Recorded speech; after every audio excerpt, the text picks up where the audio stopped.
Guys, spring is just around the corner and is the perfect time to refresh your routine. Let me tell you a change I have made. I have ditched endless cups of coffee for something better, mud water. If you're looking to cut out those coffee jitters or that midday slump, mud water is perfect for you. It's not your average cup of joe. With a blend of cacao, chai, turmeric, and adaptogenic mushrooms, it will help you feel more focused without the crash. It's smooth, steady, and honestly, it just makes you feel better. And now mud water is available at Target and Sprouts locations throughout the US. So it has never been easier to grab a cup of this pick-me-up. There's also caffeine-free blends available. Functional mushrooms seem to be all the hype right now, so join the club. Head to mudwater.com and grab your starter kit today. Right now, our listeners get over 40% off your entire order, plus free shipping and a free rechargeable frother when you use the code CHAEL. After your purchase, they're going to ask you how you found them.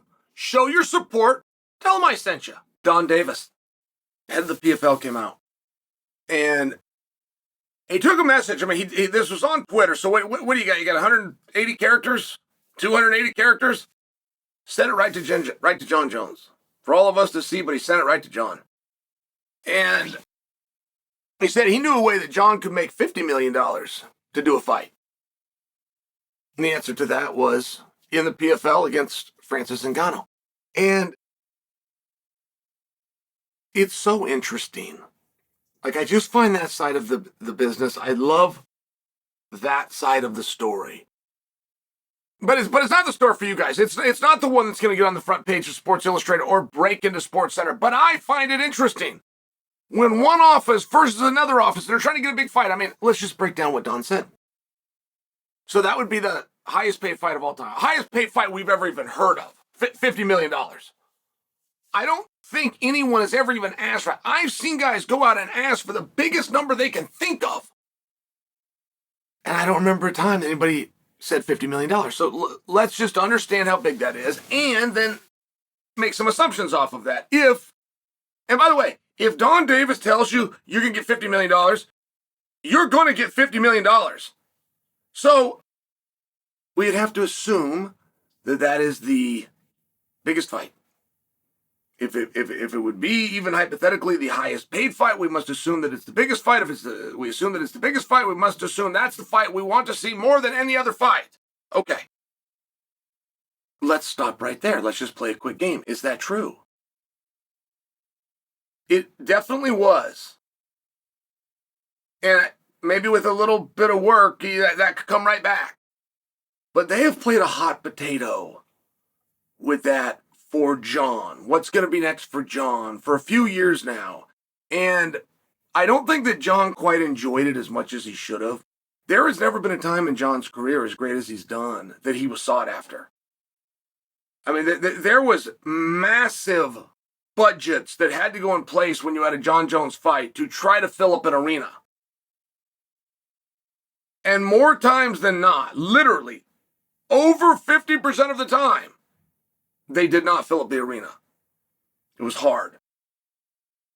As great as Jon is, he does not have even close. You don't even need to, not even close, not 5 or 6 or 10 times removed, does he have a single record for pay-per-view, for box office, for live gate, for merchandise sales. None. And people knew very early on that this would be a problem. When you have somebody, particularly in sport, that's as good as Jon Jones, to compare it to combat, there's only one person, which was Roy Jones. It's very hard. It takes two. They say in the history of time, there's only 2 fighters that could sell on their own. Where just because they were showing up, it was enough. They say that's Mike Tyson and Oscar De La Hoya. I believe that list needs amended. I believe they need to add Floyd, and I believe they need to add Conor McGregor. But I'm telling you the story the way that the story has been repeated. So, the hot potato for Jon's services started with Francis. You bet it did. And it was a very interesting story because there was the change of the weight class. And that was all Jon's idea. Jon gets full credit for that. For that entire, I'm going to move up to heavyweight, I'm going to spot somebody some pounds, create an idea in the audience's eyes, and we're gonna build from there. It worked. Like Jon versus Francis, and the idea of that, at the time that was a debated idea, that was the hottest fight in our industry, not just of the weight class. So when it fell apart, though, I mean, it fell fast. There was no point in talking about it. There was no co-promote. There was nothing like this was going to happen. We've got to move on. And by the way, that was easy to do because Francis finds himself in business with Fury, which was very compelling and interesting. So that's where his headlines are going to go. And Jon's was a little bit different. He fell into a fight that nobody asked for against Surreal, but there was topics of a dream fight, but now it no longer involved Francis. The hot potato had been passed to Sergey Pavlich. And if you're new at following along, you're going to have no idea what I just said. But if you've been following along, then you'll remember it was Sergey Pavlich. Tom Aspinall was the last one to catch the potato, but you still had one common denominator, which was Jon Jones. I mean, for the first time ever in Jon's life, there are these big fights going around, and he is at the center of it. It was a really good spot. He should have enjoyed that maybe a little bit more had he kind of recognized it from that perspective. But I still want to ask you the same question. So, to be the highest paid, it must be the highest interest. To then equal the highest views. Is that Jon versus Francis, or is that Jon versus Tom? If you were to pick and you could only have one. And this is rhetorical. I don't need an answer. I want you to just kind of think about that. Just kind of process it. And I have a feeling right away you probably went with Tom. Because that's the fresh and current idea. I think you can see where with just a little bit of massaging, just a couple of weeks of headlines, that could shift, but I'm just asking you. All right. Now let's say that does shift. Or let's say that you do come up with your answer. Jon Francis or Jon Tom. Okay. So you go with Francis and you go with Jones. That's the one you want to see. That's the fight you're going to get. And that's the biggest fight that we could make. That's the biggest fight of the industry, which is why the colossal paycheck and number can be attached to it. But if you had Jon versus Francis, you would instantly have Alex Pereira versus Tom Aspinall. So, do you see where it starts to get interesting? Like the fight that you just said a second ago. I just got you to say, this is the fight I most want to see. I've now presented a fight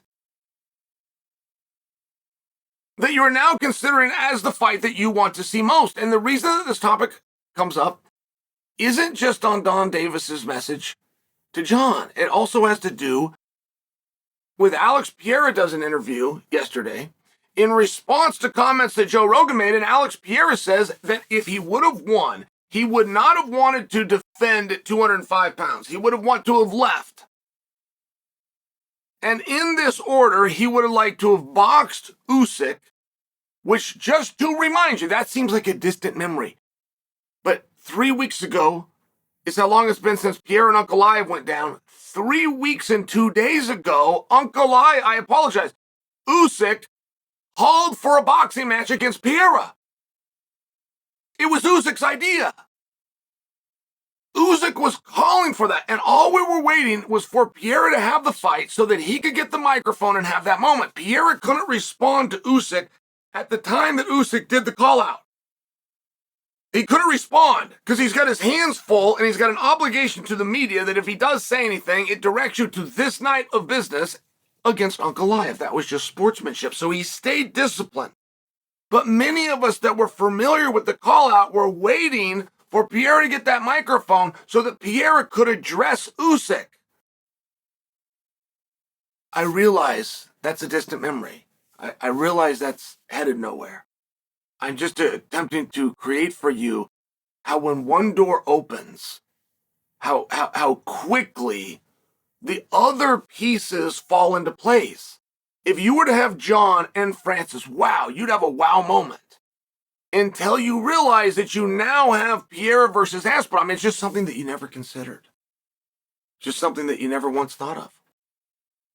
And it's that side of the business that's very interesting. And when you start attacking and when you start playing at that level, it is a massive case of the art of war. And you have to get your resources before you can go out if you're not doing great business, you can't build a roster, right?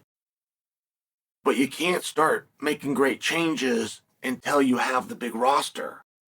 It's very interesting. You got to have options to choose from, which there's only one way to do it. It's just a fascinating part.